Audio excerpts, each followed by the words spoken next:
So why don't we start with you? Tell us a little bit about your math background. Okay, so it's kind of a roller coaster story. I'm pretty sure that I uttered the words very sincerely, I hate math, multiple times as, if not a middle schooler, like as an early high schooler. And I think I've told you at least parts of this story before, but so I was homeschooled for all 12 years before getting to college. It's all based on textbooks, and early on it was like guided by my mom, but eventually it's like very much self-taught. Like you know, we had a structured schedule. It was a very rigorous education, including the math. So I actually kind of started a year ahead of when kids usually start doing math.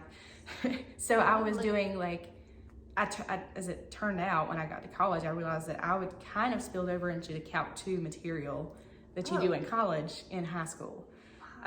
Which, yeah, and I'll get to that in a minute because it was very challenging, which turns out there was a good reason for finding it very challenging.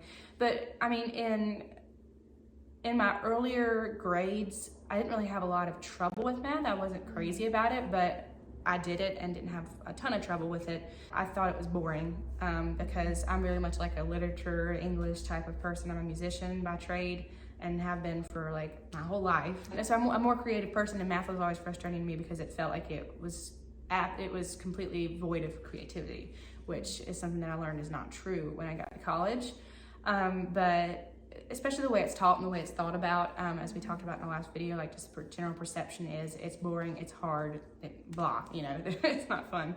So I think I had that general idea, but it wasn't like it was tormenting me until I got to the harder stuff, as is true for everybody. It was never super easy, but any ease went away when I started to hit the more complicated concepts, especially in calculus. Like once I hit calculus, like algebra was challenging, and then getting to calculus was where it started to get gnarly.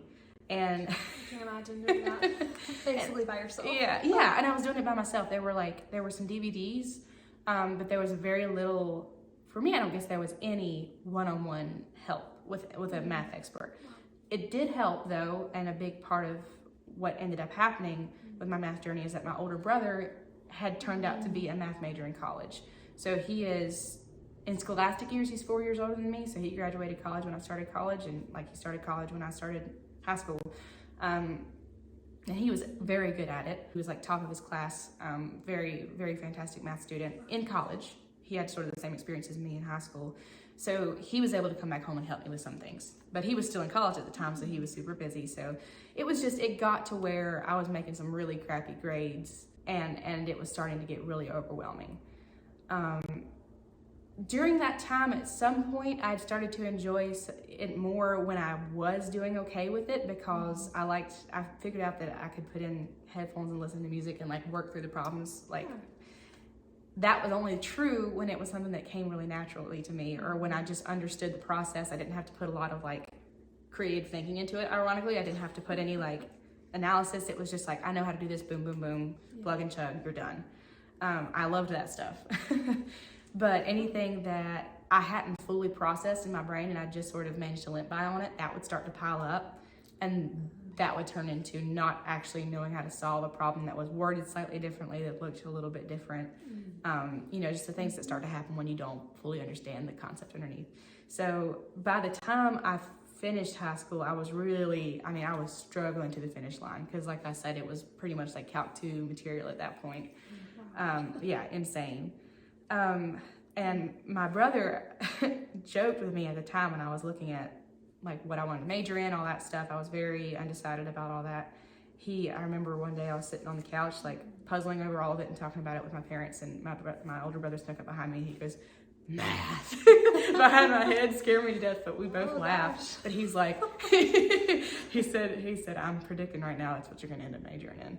Because he knew that I liked, he knew that I liked, in school I liked yes and no answers, which ironically turns out to not be all there is to math, but at the time I thought that's all it was. Is like, you're either right or you're wrong. This is exactly what the answer's supposed to look like. Anyway, long story short, I got to college. My first semester, they make the schedule for you, and they didn't put any math in there. So there were no math courses the first semester, which I was a little bit bummed about because I was curious to see what it was like to do math in a classroom. But my second semester, so my spring semester freshman year, I had, it was Calc 1 because I tested into Calc 1, and I loved it. And it wasn't super easy, but it was stuff I was familiar with because I'd done it in high school, so I wasn't having to learn anything brand new yet. And my teacher, so smart, so kind, was Dr. Zach. She's great. Is a really smart female professor who, was very successful and, just laid back. It was a really just laid back class environment, as you know, with Dr. Zach. But that started to plant the seed in my mind of, I was actually enjoying doing like derivatives and things like that. I remember asking her, I was like, is there like a job where you can just do derivatives for a living? Because that's what I want to do. And she was like, well, computers usually do that stuff for you now. But so I started to get more interested then. And then it just sort of built from there because I knew some of the math professors already. I had met them like coming to the university to sort of like meet faculty and tour with my brother. Because he went to the same university I went to, and was in the same department. So I knew that these were great people and that they were very down to earth and like the smartest and yet most humble and like helpful people. And so I started to fall in love with the environment there. And I took a second math course that might have been required, I can't remember. And then by that point, I decided, okay, I'm going to major in math, exactly as my brother very creepily predicted when I was in high school. So it wasn't until you took Calc 2 that you had made that decision? Yeah, I declared my major because I went in like undecided. And I declared my major, I want to say fall semester, sophomore year. Okay. So I waited as long as I possibly could, I think, like as far as what was required from the school. Because I went in thinking it would be like English or history, which I still love both of those subjects. But here's the funny thing, is that when I picked the math major, the reason first of all, like I said, the faculty and all that stuff, and I enjoy some of the stuff, but a big reason why I picked it over like English or history is I was like, this is very objective. Like there's no opinion involved in it. Like my professors can't have like a different style than me and then grade things based on just like opinion. I don't have to worry about any variables around whether an answer is like right and wrong. I wanted the very clear, like reliable right and wrong answers. Boy, was I wrong to think that was what math was like in higher education. And I knew that there was a course coming up that was all about proof writing. It's called Mathematical Thought, and I was dreading it. It was required for my major. I was like, this is the opposite of everything I like about math. I like the application side of things. I like the really crystal clear answers and all that stuff. I was like, this is gonna be terrible because any of it that I'd done, I don't know if this was your experience, but anything that I did involving proofs in high school was so like murky. It was like, how was I supposed to know to put that together? Like you'd go and look in the answer key after you did some practice problems and be like, that makes sense now that I look at it, maybe, but like, how was I supposed to even get there in my head? And it was just extremely frustrating. And I was like, I'm not here to like prove things. I'm here to just like plug and chug in formulas and stuff. Turns out that was my favorite class in college. It totally revolutionized the way I think about math. My professor was Dr. Fusilier. She's one of the most inspiring people I've ever met. That's where we got to know each other because we met in Calc 2. Yes, we met in Calc 2, but yeah. did not. Like we hadn't like done homework and stuff together. We didn't like hang out. Yeah. We knew of each other. Yeah, because I commuted at the time too, so I was like, I'd get to class and then leave.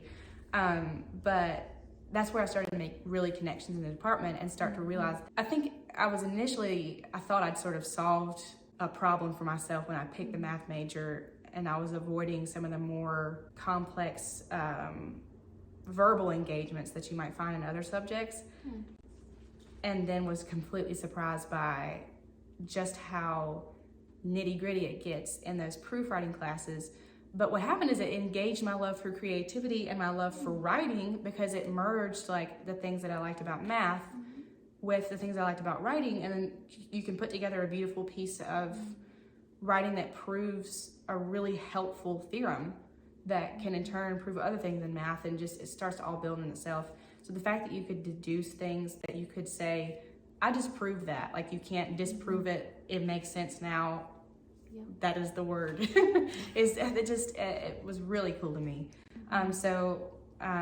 long story long, I struggle with it in a lot of different ways. I had a lot of victories. I had a lot of tears. I had a lot of days thinking I had, picked the wrong major and I was the dumbest person in the class, and all that stuff.